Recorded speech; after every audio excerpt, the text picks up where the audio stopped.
Joseph, dreamer of destiny. In the ancient land of Canaan, amidst rolling hills and fertile valleys, there lived a man named Jacob. Jacob, also known as Israel, was the patriarch of a large family, blessed with 12 sons who would eventually become the tribes of a great nation. Among his sons, one held a special place in his heart: Joseph, the son of his beloved wife, Rachel. Joseph was a striking young man, fair and handsome, with an inquisitive mind and a heart full of dreams. From a young age, Joseph's intelligence and charisma set him apart from his brothers. His father's favoritism was evident in the way he treated Joseph, bestowing upon him a coat of many colors, a garment that symbolized Jacob's deep affection and high hopes for his son. Joseph's brothers, however, did not share their father's affection. They were envious and resentful, feeling overshadowed by their younger brother's special status. Their animosity grew with each passing day, exacerbated by Joseph's dreams. For Joseph was a dreamer, and his dreams were vivid and prophetic, hinting at a future where he would rise above his family. One night, Joseph had a dream that would set the course of his destiny. He dreamt that he and his brothers were binding sheaves of grain in the field. Suddenly, his sheaf rose and stood upright, while their sheaves gathered around and bowed down to his. When Joseph recounted this dream to his brothers, their envy turned to hatred. "Do you intend to reign over us? Will you actually rule us?" they scoffed. Undeterred, Joseph had another dream. This time he saw the sun, moon, and 11 stars bowing down to him. When he shared this with his father and brothers, even Jacob was taken aback. "What is this dream you had? Will your mother and I and your brothers actually come and bow down to the ground before you?" Yet, despite his rebuke, Jacob pondered the meaning of Joseph's dreams, while his brothers' jealousy festered. The tension in the family reached a boiling point when Jacob sent Joseph to check on his brothers who were grazing their flocks near Shechem. As Joseph approached, his brothers saw an opportunity to rid themselves of the dreamer. "Here comes that dreamer," they muttered. "Come now, let's kill him and throw him into one of these cisterns and say that a ferocious animal devoured him. Then we'll see what comes of his dreams." Reuben, the eldest, sought to spare Joseph's life. "Let's not take his life," he said. "Don't shed any blood. Throw him into this cistern here in the wilderness, but don't lay a hand on him." Reuben's plan was to rescue Joseph later and return him to their father. Agreeing to the plan, they stripped Joseph of his multicolored coat and cast him into an empty cistern. As they sat down to eat their meal, a caravan of Ishmaelites approached, traveling from Gilead to Egypt with spices, balm, and myrrh. Judah, another of Joseph's brothers, suggested a different plan. "What will we gain if we kill our brother and cover up his blood? Come, let's sell him to the Ishmaelites and not lay our hands on him. After all, he is our brother, our own flesh and blood." His brothers agreed. They pulled Joseph out of the cistern and sold him for 20 shekels of silver to the Ishmaelites, who took him to Egypt. Heartbroken and terrified, Joseph could only watch as the familiar landscape of Canaan faded into the distance. His brothers dipped his coat in the blood of a goat and brought it to their father. "We found this," they said. "Examine it to see whether it is your son's robe." Jacob recognized the coat immediately. "It is my son's robe. Some ferocious animal has devoured him. Joseph has surely been torn to pieces." He tore his clothes, put on sackcloth, and mourned for his son many days. All his sons and daughters came to comfort him, but he refused to be comforted. "No," he said, "I will continue to mourn until I join my son in the grave." So his father wept for him. In Egypt, Joseph's life took an unexpected turn. He was sold to Potiphar, an officer of Pharaoh and captain of the guard. Despite his circumstances, Joseph's spirit remained unbroken. He served Potiphar diligently, and the Lord was with Joseph, granting him success in everything he did. Potiphar noticed Joseph's exceptional abilities and integrity, and soon Joseph was put in charge of Potiphar's entire household. Joseph managed Potiphar's estate with wisdom and efficiency, and the household flourished under his care. Potiphar's trust in Joseph grew, and he left everything he owned in Joseph's care, with Joseph overseeing the fields, the servants, and the daily operations. Potiphar only concerned himself with the food he ate. Joseph's handsome appearance and strong character did not go unnoticed by Potiphar's wife. She became infatuated with him and repeatedly tried to seduce him. "Come to bed with me," she demanded. But Joseph refused each time, honoring both his master and his God. "My master has withheld nothing from me except you, because you are his wife. How then could I do such a wicked thing and sin against God?" Day after day, Potiphar's wife pursued Joseph, but he stood firm in his principles. One day, When none of the household servants were inside, she caught him by his cloak and insisted once more. Joseph fled from her grasp, leaving his cloak in her hand as he ran out of the house. Enraged by his rejection, Potiphar's wife accused Joseph of attempted assault, presenting his cloak as false evidence. Potiphar was furious and had Joseph thrown into prison, the place where the king's prisoners were confined. But even in the depths of the dungeon, the Lord was with Joseph.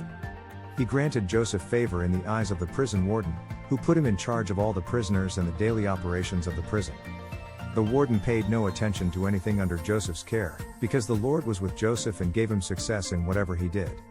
While Joseph was in prison, two of Pharaoh's officials, the chief cupbearer and the chief baker, were also confined there, each having offended their master. One night, both men had dreams that troubled them deeply. When Joseph saw them the next morning, he noticed their dejected expressions and inquired about their distress.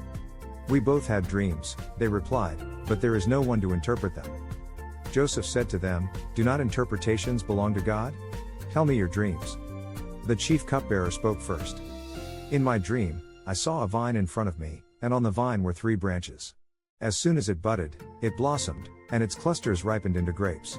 Pharaoh's cup was in my hand, and I took the grapes, squeezed them into Pharaoh's cup, and put the cup in his hand." Joseph said, "This is what it means, the 3 branches are 3 days. Within 3 days, Pharaoh will lift up your head and restore you to your position, and you will put Pharaoh's cup in his hand, just as you used to do when you were his cupbearer. But when all goes well with you, remember me and show me kindness, mention me to Pharaoh and get me out of this prison. I was forcibly carried off from the land of the Hebrews, and even here I have done nothing to deserve being put in a dungeon." When the chief baker saw that Joseph had given a favorable interpretation, he said to Joseph, "I too had a dream. On my head were 3 baskets of bread. In the top basket were all kinds of baked goods for Pharaoh, but the birds were eating them out of the basket on my head." Joseph said, "This is what it means, the 3 baskets are 3 days. Within 3 days, Pharaoh will lift off your head and impale your body on a pole. And the birds will eat away your flesh. On the 3rd day, Pharaoh's birthday, he gave a feast for all his officials. He lifted up the heads of the chief cupbearer and the chief baker in the presence of his officials. He restored the chief cupbearer to his position, so that he once again put the cup into Pharaoh's hand, but he impaled the chief baker, just as Joseph had said to them in his interpretation. The chief cupbearer, however, did not remember Joseph, he forgot him. 2 full years passed, and Joseph remained in the prison, yet his faith never wavered. Then, Pharaoh had a pair of disturbing dreams that none of his wise men or magicians could interpret. In the first dream, Pharaoh saw 7 fat, healthy cows grazing among the reeds. Suddenly, 7 gaunt, ugly cows came up out of the Nile and devoured the 7 healthy cows. In the second dream, Pharaoh saw 7 heads of grain, healthy and good, growing on a single stalk. After them, 7 other heads of grain sprouted, thin and scorched by the east wind. The thin heads of grain swallowed up the 7 healthy, full heads. Pharaoh was troubled by these dreams and summoned all the magicians and wise men of Egypt, but no one could explain their meaning. It was then that the chief cupbearer remembered Joseph and spoke to Pharaoh. "Today I am reminded of my shortcomings. Pharaoh was once angry with his servants, and he imprisoned me and the chief baker in the house of the captain of the guard. Each of us had a dream the same night, and each dream had a meaning of its own. Now a young Hebrew was there with us, a servant of the captain of the guard. We told him our dreams, and he interpreted them for us, giving each man the interpretation of his dream. And things turned out exactly as he interpreted them to us. I was restored to my position, and the other man was impaled." Pharaoh immediately sent for Joseph, and he was quickly brought from the dungeon. After shaving and changing his clothes, Joseph came before Pharaoh. Pharaoh said to Joseph, "I had a dream, and no one can interpret it. But I have heard it said of you that when you hear a dream you can interpret it." "I cannot do it," Joseph replied to Pharaoh, "but God will give Pharaoh the answer he desires." Pharaoh recounted his dreams to Joseph, and Joseph said to Pharaoh, "The dreams of Pharaoh are one and the same. God has revealed to Pharaoh what he is about to do. The 7 good cows are 7 years, and the 7 good heads of grain are 7 years, it is one and the same dream. The 7 lean, ugly cows that came up afterward are 7 years, and so are the 7 worthless heads of grain scorched by the east wind, they are 7 years of famine. It is just as I said to Pharaoh, God has shown Pharaoh what he is about to do. 7 years of great abundance are coming throughout the land of Egypt, but 7 years of famine will follow them. Then all the abundance in Egypt will be forgotten, and the famine will ravage the land. The abundance in the land will not be remembered, because the famine that follows it will be so severe. The reason the dream was given to Pharaoh in two forms is that the matter has been firmly decided by God, and God will do it soon. And now let Pharaoh look for a discerning and wise man and put him in charge of the land of Egypt. Let Pharaoh appoint commissioners over the land to take a fifth of the harvest of Egypt during the 7 years of abundance. They should collect all the food of these good years that are coming and store up the grain under the authority of Pharaoh, to be kept in the cities for food. This food should be held in reserve for the country, to be used during the 7 years of famine that will come upon Egypt, so that the country may not be ruined by the famine. Pharaoh and all his officials found Joseph's plan to be wise and prudent. Pharaoh said to his officials, "Can we find anyone like this man, one in whom is the Spirit of God?" Then Pharaoh said to Joseph, "Since God has made all this known to you, there is no one so discerning and wise as you. You shall be in charge of my palace, and all my people are to submit to your orders. Only with respect to the throne will I be greater than you." Pharaoh said to Joseph, "I hereby put you in charge of the whole land of Egypt." Then Pharaoh took his signet ring from his finger and put it on Joseph's finger. He dressed him in robes of fine linen and put a gold chain around his neck. He had him ride in a chariot as his second in command, and people shouted before him, "Make way." Thus he put him in charge of the whole land of Egypt. Pharaoh gave Joseph the name Zaphanath-Paneah and gave him Asenath, daughter of Potipharah, priest of On, to be his wife. And Joseph went throughout the land of Egypt. Joseph was 30 years old when he entered the service of Pharaoh king of Egypt. And Joseph went out from Pharaoh's presence and traveled throughout Egypt. During the 7 years of abundance, the land produced plentifully. Joseph collected all the food produced in those 7 years of abundance in Egypt and stored it in the cities. In each city he put the food grown in the fields surrounding it. Joseph stored up huge quantities of grain, like the sand of the sea. It was so much that he stopped keeping records because it was beyond measure. The 7 years of abundance in Egypt came to an end, and the 7 years of famine began, just as Joseph had said. There was famine in all the other lands, but in the whole land of Egypt, there was food. When all Egypt began to feel the famine, the people cried to Pharaoh for food. Then Pharaoh told all the Egyptians, "Go to Joseph and do what he tells you." When the famine had spread over the whole country, Joseph opened all the storehouses and sold grain to the Egyptians, for the famine was severe throughout Egypt. And all the world came to Egypt to buy grain from Joseph, because the famine was severe everywhere. Back in Canaan, Jacob and his family were also suffering from the effects of the famine. Hearing that there was grain in Egypt, Jacob said to his sons, "Why do you just keep looking at each other? I have heard that there is grain in Egypt. Go down there and buy some for us, so that we may live and not die." Then 10 of Joseph's brothers went down to buy grain from Egypt. But Jacob did not send Benjamin, Joseph's brother, with the others, because he was afraid that harm might come to him. So Israel's sons were among those who went to buy grain, for there was famine in the land of Canaan also. Now Joseph was the governor of the land, the person who sold grain to all its people. So when Joseph's brothers arrived, they bowed down to him with their faces to the ground. As soon as Joseph saw his brothers, he recognized them, but he pretended to be a stranger and spoke harshly to them. "Where do you come from?" he asked.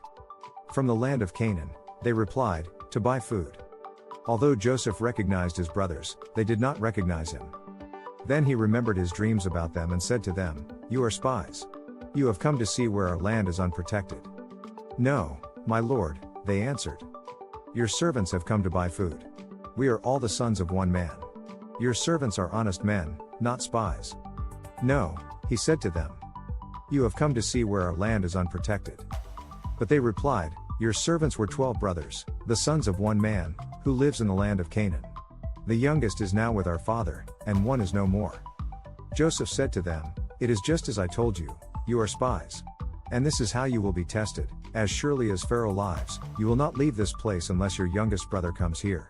Send one of your number to get your brother, the rest of you will be kept in prison, so that your words may be tested to see if you are telling the truth. If you are not, then as surely as Pharaoh lives, you are spies." And he put them all in custody for 3 days. On the 3rd day, Joseph said to them, "Do this and you will live, for I fear God. If you are honest men, let one of your brothers stay here in prison, while the rest of you go and take grain back for your starving households. But you must bring your youngest brother to me, so that your words may be verified and that you may not die." This they proceeded to do. They said to one another, "Surely we are being punished because of our brother. We saw how distressed he was when he pleaded with us for his life, but we would not listen. That's why this distress has come on us." Reuben replied, "Didn't I tell you not to sin against the boy? But you wouldn't listen. Now we must give an accounting for his blood." They did not realize that Joseph could understand them, since he was using an interpreter. He turned away from them and began to weep, but then came back and spoke to them again. He had Simeon taken from them and bound before their eyes. Joseph gave orders to fill their bags with grain, to put each man's silver back in his sack, and to give them provisions for their journey. After this was done for them, they loaded their grain on their donkeys and left. At the place where they stopped for the night, one of them opened his sack to get feed for his donkey, and he saw his silver in the mouth of his sack. "My silver has been returned," he said to his brothers. "Here it is in my sack." Their hearts sank and they turned to each other trembling and said, "What is this that God has done to us?" When they came to their father Jacob in the land of Canaan, they told him all that had happened to them. They said, "The man who is Lord over the land spoke harshly to us and treated us as though we were spying on the land. But we said to him, 'We are honest men, we are not spies.' We were 12 brothers, sons of one father. One is no more, and the youngest is now with our father in Canaan." Then the man who is Lord over the land said to us, "This is how I will know whether you are honest men. Leave one of your brothers here with me, and take food for your starving households and go. But bring your youngest brother to me so I will know that you are not spies but honest men. Then I will give your brother back to you, and you can trade in the land." As they were emptying their sacks, there in each man's sack was his pouch of silver. When they and their father saw the money pouches, they were frightened. Their father Jacob said to them, "You have deprived me of my children. Joseph is no more and Simeon is no more, and now you want to take Benjamin. Everything is against me." Then Reuben said to his father, "You may put both of my sons to death if I do not bring him back to you. Entrust him to my care, and I will bring him back." But Jacob said, "My son will not go down there with you, his brother is dead and he is the only one left. If harm comes to him on the journey you are taking, you will bring my gray head down to the grave in sorrow." Now the famine was still severe in the land. So when they had eaten all the grain they had brought from Egypt, their father said to them, "Go back and buy us a little more food." But Judah said to him, "The man warned us solemnly, 'You will not see my face again unless your brother is with you. If you will send our brother along with us, we will go down and buy food for you. But if you will not send him, we will not go down, because the man said to us, "You will not see my face again unless your brother is with you."" Israel asked, "Why did you bring this trouble on me by telling the man you had another brother?" They replied, "The man questioned us closely about ourselves and our family. 'Is your father still living?' He asked us, 'Do you have another brother?' We simply answered his questions. How were we to know he would say, 'Bring your brother down here'?" Then Judah said to Israel his father, "Send the boy along with me and we will go at once, so that we and you and our children may live and not die. I myself will guarantee his safety, you can hold me personally responsible for him. If I do not bring him back to you and set him here before you, I will bear the blame before you all my life. As it is, if we had not delayed, we could have gone and returned twice." Then their father Israel said to them, "If it must be, then do this. Put some of the best products of the land in your bags and take them down to the man as a gift, a little balm and a little honey, some spices and myrrh, some pistachio nuts and almonds. Take double the amount of silver with you, for you must return the silver that was put back into the mouths of your sacks. Perhaps it was a mistake. Take your brother also and go back to the man at once. And may God Almighty grant you mercy before the man so that he will let your other brother and Benjamin come back with you. As for me, if I am bereaved, I am bereaved." So the men took the gifts and double the amount of silver, and Benjamin also. They hurried down to Egypt and presented themselves to Joseph. When Joseph saw Benjamin with them, he said to the steward of his house, "Take these men to my house, slaughter an animal and prepare a meal, they are to eat with me at noon." The man did as Joseph told him and took the men to Joseph's house. Now the men were frightened when they were taken to his house. They thought, "We were brought here because of the silver that was put back into our sacks the first time. He wants to attack us and overpower us and seize us as slaves and take our donkeys." So they went up to Joseph's steward and spoke to him at the entrance to the house. "We beg your pardon, our lord," they said, "we came down here the first time to buy food. But at the place where we stopped for the night we opened our sacks and each of us found his silver, the exact weight, in the mouth of his sack. So we have brought it back with us. We have also brought additional silver with us to buy food. We don't know who put our silver in our sacks." "It's all right," he said. "Don't be afraid. Your God, the God of your father, has given you treasure in your sacks. I received your silver." Then he brought Simeon out to them. The steward took the men into Joseph's house, gave them water to wash their feet and provided fodder for their donkeys. They prepared their gifts for Joseph's arrival at noon, because they had heard that they were to eat there. When Joseph came home, They presented to him the gifts they had brought into the house, and they bowed down before him to the ground. He asked them how they were, and then he said, "How is your aged father you told me about? Is he still living?" They replied, "Your servant our father is still alive and well." And they bowed down, prostrating themselves before him. As he looked about and saw his brother Benjamin, his own mother's son, he asked, "Is this your youngest brother, the one you told me about?" And he said, "God be gracious to you, my son." Deeply moved at the sight of his brother, Joseph hurried out and looked for a place to weep. He went into his private room and wept there. After he had washed his face, he came out and, controlling himself, said, "Serve the food." They served him by himself, the brothers by themselves, and the Egyptians who ate with him by themselves, because Egyptians could not eat with Hebrews, for that is detestable to Egyptians. The men had been seated before him in the order of their ages, from the firstborn to the youngest, and they looked at each other in astonishment. When portions were served to them from Joseph's table, Benjamin's portion was 5 times as much as anyone else's. So they feasted and drank freely with him. Now Joseph gave these instructions to the steward of his house: "Fill the men's sacks with as much food as they can carry, and put each man's silver in the mouth of his sack. Then put my cup, the silver one, in the mouth of the youngest one's sack, along with the silver for his grain." And he did as Joseph said. As morning dawned, the men were sent on their way with their donkeys. They had not gone far from the city when Joseph said to his steward, "Go after those men at once, and when you catch up with them, say to them, 'Why have you repaid good with evil?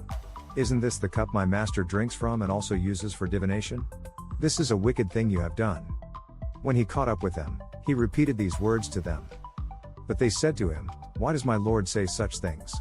Far be it from your servants to do anything like that. We even brought back to you from the land of Canaan the silver we found inside the mouths of our sacks. So why would we steal silver or gold from your master's house? If any of your servants is found to have it, he will die, and the rest of us will become my lord's slaves." "Very well, then," he said, "let it be as you say. Whoever is found to have it will become my slave, the rest of you will be free from blame." Each of them quickly lowered his sack to the ground and opened it. Then the steward proceeded to search, beginning with the oldest and ending with the youngest. And the cup was found in Benjamin's sack. At this, they tore their clothes. Then they all loaded their donkeys and returned to the city. Joseph was still in the house when Judah and his brothers came in, and they threw themselves to the ground before him. Joseph said to them, "What is this you have done? Don't you know that a man like me can find things out by divination? What can we say to my lord?" Judah replied, "What can we say? How can we prove our innocence? God has uncovered your servant's guilt. We are now my lord's slaves, we ourselves and the one who was found to have the cup." But Joseph said, "Far be it from me to do such a thing. Only the man who was found to have the cup will become my slave. The rest of you, go back to your father in peace." Then Judah went up to him and said, "Pardon your servant, my lord, let me speak a word to my lord. Do not be angry with your servant, though you are equal to Pharaoh himself." My lord asked his servants, "Do you have a father or a brother?" And we answered, "We have an aged father, and there is a young son born to him in his old age. His brother is dead, and he is the only one of his mother's sons left, and his father loves him. Then you said to your servants, 'Bring him down to me so I can see him for myself.' And we said to my lord, 'The boy cannot leave his father. If he leaves him, his father will die.' But you told your servants, 'Unless your youngest brother comes down with you, you will not see my face again.' When we went back to your servant my father, we told him what my lord had said. Then our father said, 'Go back and buy a little more food.' But we said, 'We cannot go down. Only if our youngest brother is with us will we go. We cannot see the man's face unless our youngest brother is with us.' Your servant my father said to us, 'You know that my wife bore me 2 sons. One of them went away from me, and I said, he has surely been torn to pieces. And I have not seen him since. If you take this one from me too and harm comes to him, you will bring my gray head down to the grave in misery. So now, if the boy is not with us when I go back to your servant my father, and if my father, whose life is closely bound up with the boy's life, sees that the boy isn't there, he will die. Your servants will bring the gray head of our father down to the grave in sorrow.' Your servant guaranteed the boy's safety to my father. I said, 'If I do not bring him back to you, I will bear the blame before you, my father, all my life. Now then, please let your servant remain here as my lord's slave in place of the boy, and let the boy return with his brothers. How can I go back to my father if the boy is not with me? No. Do not let me see the misery that would come on my father.' Then Joseph could no longer control himself before all his attendants, and he cried out, "Have everyone leave my presence." So there was no one with Joseph when he made himself known to his brothers. And he wept so loudly that the Egyptians heard him, and Pharaoh's household heard about it. Joseph said to his brothers, "I am Joseph. Is my father still living?" But his brothers were not able to answer him, because they were terrified at his presence. Then Joseph said to his brothers, "Come close to me." When they had done so, he said, "I am your brother Joseph, the one you sold into Egypt. And now, do not be distressed and do not be angry with yourselves for selling me here, because it was to save lives that God sent me ahead of you. For 2 years now there has been famine in the land, and for the next 5 years there will be no plowing and reaping. But God sent me ahead of you to preserve for you a remnant on earth and to save your lives by a great deliverance. So then, it was not you who sent me here, but God. He made me father to Pharaoh, lord of his entire household and ruler of all Egypt. Now hurry back to my father and say to him, 'This is what your son Joseph says, God has made me lord of all Egypt. Come down to me, don't delay. You shall live in the region of Goshen and be near me, you, your children and grandchildren, your flocks and herds, and all you have. I will provide for you there, because 5 years of famine are still to come. Otherwise, you and your household and all who belong to you will become destitute. You can see for yourselves, and so can my brother Benjamin, that it is really I who am speaking to you. Tell my father about all the honor accorded me in Egypt and about everything you have seen. And bring my father down here quickly.' Then he threw his arms around his brother Benjamin and wept, and Benjamin embraced him, weeping. And he kissed all his brothers and wept over them. Afterward, his brothers talked with him. When the news reached Pharaoh's palace that Joseph's brothers had come, Pharaoh and all his officials were pleased. Pharaoh said to Joseph, 'Tell your brothers, do this, load your animals and return to the land of Canaan, and bring your father and your families back to me. I will give you the best of the land of Egypt and you can enjoy the fat of the land.' You are also directed to tell them, 'Do this, take some carts from Egypt for your children and your wives, and get your father and come. Never mind about your belongings, because the best of all Egypt will be yours.' So the sons of Israel did this. Joseph gave them carts, as Pharaoh had commanded, and he also gave them provisions for their journey. To each of them he gave new clothing, but to Benjamin he gave 300 shekels of silver and 5 sets of clothes. And this is what he sent to his father, 10 donkeys loaded with the best things of Egypt, and 10 female donkeys loaded with grain and bread and other provisions for his journey. Then he sent his brothers away, and as they were leaving, he said to them, 'Don't quarrel on the way.' So they went up out of Egypt and came to their father Jacob in the land of Canaan. They told him, 'Joseph is still alive. In fact, he is ruler of all Egypt.' Jacob was stunned, he did not believe them. But when they told him everything Joseph had said to them, and when he saw the carts Joseph had sent to carry him back, the spirit of their father Jacob revived. And Israel said, 'I'm convinced. My son Joseph is still alive. I will go and see him before I die.' So Israel set out with all that was his, and when he reached Beersheba, he offered sacrifices to the God of his father Isaac. And God spoke to Israel in a vision at night and said, 'Jacob, Jacob.' 'Here I am,' he replied. 'I am God, the God of your father,' he said. 'Do not be afraid to go down to Egypt, for I will make you into a great nation there. I will go down to Egypt with you, and I will surely bring you back again. And Joseph's own hand will close your eyes.' Then Jacob left Beersheba, and Israel's sons took their father Jacob and their children and their wives in the carts that Pharaoh had sent to transport him. So Jacob and all his offspring went to Egypt, taking with them their livestock and the possessions they had acquired in Canaan. Jacob brought with him to Egypt his sons and grandsons and his daughters and granddaughters, all his offspring. These are the names of the sons of Israel, Jacob and his descendants, who went to Egypt. Reuben the firstborn of Jacob. The sons of Reuben, Hanok, Palu, Hezron, and Carmi. The sons of Simeon, Jemuel, Jaman, Ohad, Jachin, Zohar and Shaul the son of a Canaanite woman. The sons of Levi, Gershon, Kohath, and Merari. The sons of Judah, Onan, Shelah, Perez and Zerah, but and Onan had died in the land of Canaan. The sons of Perez, Hezron and Hamul. The sons of Issachar, Tola, Puah, Jashub, and Shimron. The sons of Zebulun, Serach, Elon, and Jaleel. These were the sons Leah bore to Jacob in Paddan Aram, besides his daughter Dinah. These sons and daughters of his were 33 in all. The sons of Gad, Zephon, Hagi, Shunai, Esban, Eri, Arodi, and Areli. The sons of Asher: Imnah, Ishva, Ishvi, and Beriah. Their sister was Sarah. The sons of Beriah: Heber and Malchiel. These were the children born to Jacob by Zilpah, whom Laban had given to his daughter Leah, 16 in all. The sons of Jacob's wife Rachel: Joseph and Benjamin. In Egypt, Manasseh and Ephraim were born to Joseph by Asenath daughter of Potipharah, priest of On. The sons of Benjamin: Bela, Becher, Ashbel, Jerah, Naaman, Rush, Muppim, Huppim, and Ard. These were the sons of Rachel who were born to Jacob, 14 in all. The son of Dan: Hushim. The sons of Naphtali: Jahertziel, Guni, Jezer, and Shillem. These were the sons born to Jacob by Bilhah, whom Laban had given to his daughter Rachel, 7 in all. All those who went to Egypt with Jacob, those who were his direct descendants, not counting his sons' wives, numbered 66 persons. With the 2 sons who had been born to Joseph in Egypt, the members of Jacob's family, which went to Egypt, were 70 in all. Now Jacob sent Judah ahead of him to Joseph to get directions to Goshen. When they arrived in the region of Goshen, Joseph had his chariot made ready and went to Goshen to meet his father Israel. As soon as Joseph appeared before him, he threw his arms around his father and wept for a long time. Israel said to Joseph, "Now I am ready to die, since I have seen for myself that you are still alive." Then Joseph said to his brothers and to his father's household, "I will go up and speak to Pharaoh and will say to him, 'My brothers and my father's household, who were living in the land of Canaan, have come to me. The men are shepherds, they tend livestock, and they have brought along their flocks and herds and everything they own. When Pharaoh calls you in and asks, 'What is your occupation?'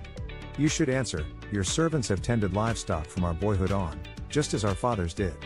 Then you will be allowed to settle in the region of Goshen, for all shepherds are detestable to the Egyptians." Joseph went and told Pharaoh, "My father and brothers, with their flocks and herds and everything they own, have come from the land of Canaan and are now in Goshen." He chose 5 of his brothers and presented them before Pharaoh. Pharaoh asked the brothers, "What is your occupation?" "Your servants are shepherds," they replied to Pharaoh, "just as our fathers were."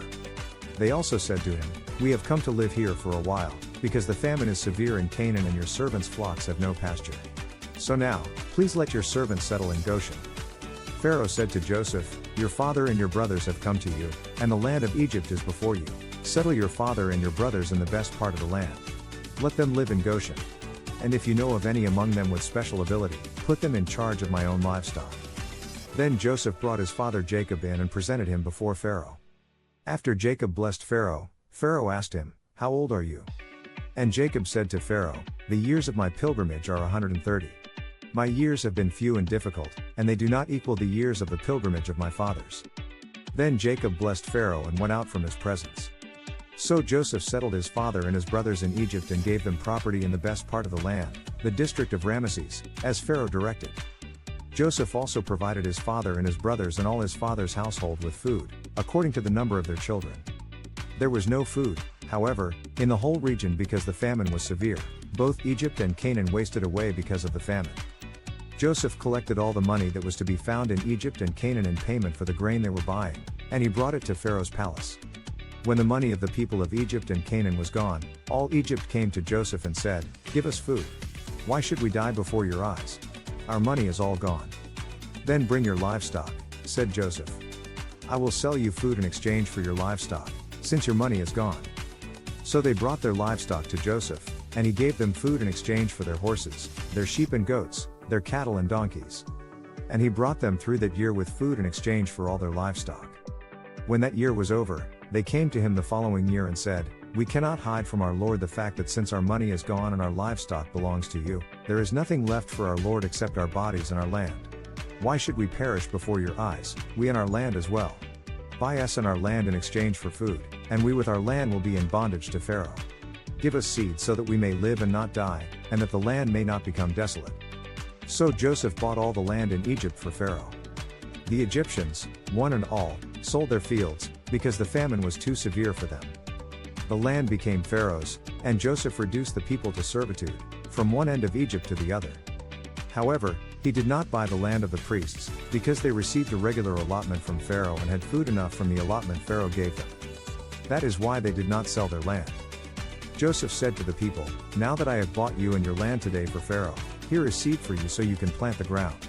But when the crop comes in, give 1/5 of it to Pharaoh. The other 4/5 you may keep as seed for the fields and as food for yourselves and your households and your children. You have saved our lives, they said. May we find favor in the eyes of our Lord, we will be in bondage to Pharaoh. So Joseph established it as a law concerning land in Egypt, still in force today, that 1/5 of the produce belongs to Pharaoh. It was only the land of the priests that did not become Pharaoh's. Now the Israelites settled in Egypt in the region of Goshen. They acquired property there and were fruitful and increased greatly in number. Jacob lived in Egypt 17 years, and the years of his life were 147. When the time drew near for Israel to die, he called for his son Joseph and said to him, "If I have found favor in your eyes, put your hand under my thigh and promise that you will show me kindness and faithfulness. Do not bury me in Egypt, but when I rest with my fathers, carry me out of Egypt and bury me where they are buried." "I will do as you say," he said. "Swear to me," he said. Then Joseph swore to him, and Israel worshipped as he leaned on the top of his staff. Some time later Joseph was told, "Your father is ill." So he took his 2 sons Manasseh and Ephraim along with him. When Jacob was told, "Your son Joseph has come to you," Israel rallied his strength and sat up on the bed. Jacob said to Joseph, "God Almighty appeared to me at Luz in the land of Canaan, and there he blessed me and said to me, I am going to make you fruitful and increase your numbers. I will make you a community of peoples, and I will give this land as an everlasting possession to your descendants after you.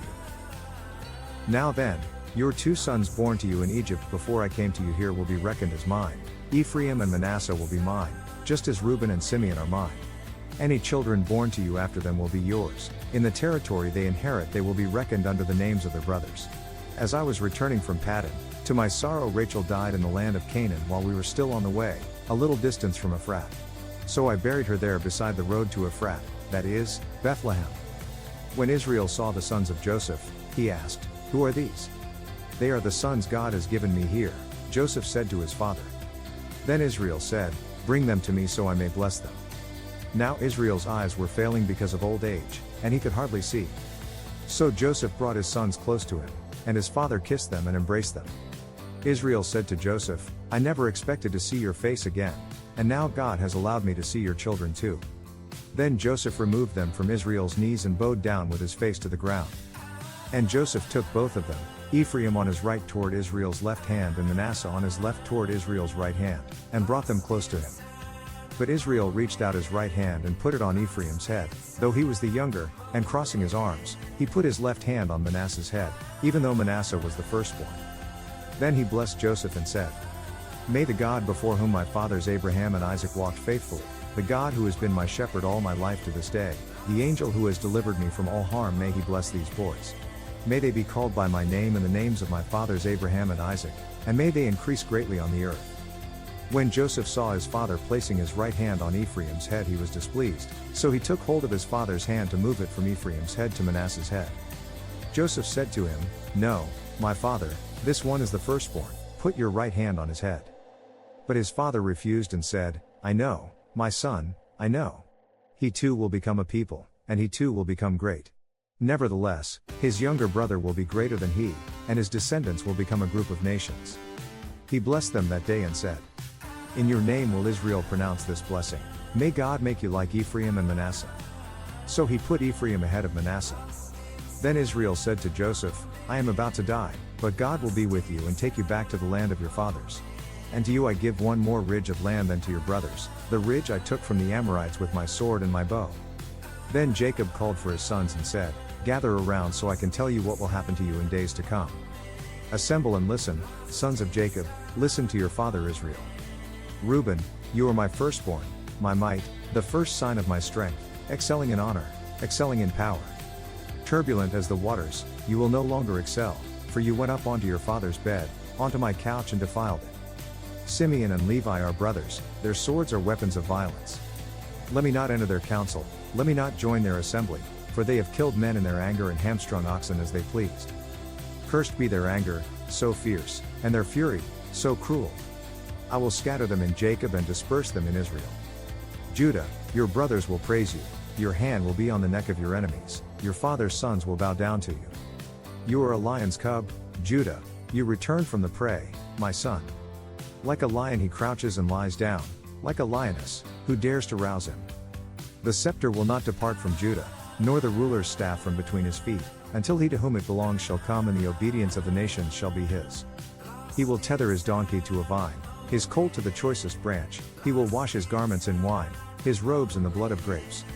His eyes will be darker than wine, his teeth whiter than milk. Zebulun will live by the seashore and become a haven for ships, his border will extend toward Sidon. Issachar is a raw-boned donkey lying down among the sheep pens. When he sees how good is his resting place and how pleasant is his land, he will bend his shoulder to the burden and submit to forced labor. Dan will provide justice for his people as one of the tribes of Israel. Dan will be a snake by the roadside, a viper along the path, that bites the horse's heels so that its rider tumbles backward. I look for your deliverance, Lord. Gad will be attacked by a band of raiders, but he will attack them at their heels. Asher's food will be rich, he will provide delicacies fit for a king. Naphtali is a doe set free that bears beautiful fawns. Joseph is a fruitful vine near a spring, whose branches climb over a wall. With bitterness archers attacked him, they shot at him with hostility. But his bow remained steady, his strong arm stayed limber, because of the hand of the mighty one of Jacob, because of the shepherd, the rock of Israel, because of your father's God, who helps you, because of the Almighty, who blesses you with blessings of the skies above, blessings of the deep springs below, blessings of the breast and womb. Your father's blessings are greater than the blessings of the ancient mountains, than the bounty of the age-old hills. Let all these rest on the head of Joseph, on the brow of the prince among his brothers. Benjamin is a ravenous wolf, in the morning he devours the prey, in the evening he divides the plunder. All these are the 12 tribes of Israel, and this is what their father said to them when he blessed them, giving each the blessing appropriate to him. Then he gave them these instructions: I am about to be gathered to my people. Bury me with my fathers in the cave in the field of Ephron the Hittite, the cave in the field of Machpelah, near Mamre in Canaan, which Abraham bought along with the field as a burial place from Ephron the Hittite. There Abraham and his wife Sarah were buried, there Isaac and his wife Rebekah were buried, and there I buried Leah. The field and the cave in it were bought from the Hittites. When Jacob had finished giving instructions to his sons, he drew his feet up into the bed, breathed his last, and was gathered to his people. Joseph threw himself on his father and wept over him and kissed him. Then Joseph directed the physicians in his service to embalm his father Israel. So the physicians embalmed him, taking a full 40 days, for that was the time required for embalming. And the Egyptians mourned for him 70 days. When the days of mourning had passed, Joseph said to Pharaoh's court, If I have found favor in your eyes, speak to Pharaoh for me. Tell him, my father made me swear an oath and said, I am about to die, bury me in the tomb I dug for myself in the land of Canaan. Now let me go up and bury my father, then I will return. Pharaoh said, Go up and bury your father, as he made you swear to do. So Joseph went up to bury his father. All Pharaoh's officials accompanied him, the dignitaries of his court and all the dignitaries of Egypt, besides all the members of Joseph's household and his brothers and those belonging to his father's household. Only their children and their flocks and herds were left in Goshen. Chariots and horsemen also went up with him. It was a very large company. When they reached the threshing floor of Atad, near the Jordan, they lamented loudly and bitterly, and there Joseph observed a 7-day period of mourning for his father. When the Canaanites who lived there saw the mourning at the threshing floor of Atad, they said, The Egyptians are holding a solemn ceremony of mourning. That is why that place near the Jordan is called Abel Mizraim. So Jacob's sons did as he had commanded them. They carried him to the land of Canaan and buried him in the cave in the field of Machpelah, near Mamre, which Abraham had bought along with the field as a burial place from Ephron the Hittite. After burying his father, Joseph returned to Egypt, together with his brothers and all the others who had gone with him to bury his father. When Joseph's brothers saw that their father was dead, they said, What if Joseph holds a grudge against us and pays us back for all the wrongs we did to him? So they sent word to Joseph, saying, Your father left these instructions before he died. This is what you are to say to Joseph: I ask you to forgive your brothers the sins and the wrongs they committed in treating you so badly. Now please forgive the sins of the servants of the God of your father. When their message came to him, Joseph wept. His brothers then came and threw themselves down before him. We are your slaves, they said. But Joseph said to them, Don't be afraid. Am I in the place of God? You intended to harm me, but God intended it for good to accomplish what is now being done, the saving of many lives. So then, don't be afraid. I will provide for you and your children. And he reassured them and spoke kindly to them. Joseph stayed in Egypt, along with all his father's family. He lived 110 years and saw the third generation of Ephraim's children. Also the children of Machir son of Manasseh were placed at birth on Joseph's knees. Then Joseph said to his brothers, I am about to die. But God will surely come to your aid and take you up out of this land to the land he promised on oath to Abraham, Isaac, and Jacob. And Joseph made the Israelites swear an oath and said, God will surely come to your aid, and then you must carry my bones up from this place. So Joseph died at the age of 110. And after they embalmed him, he was placed in a coffin in Egypt.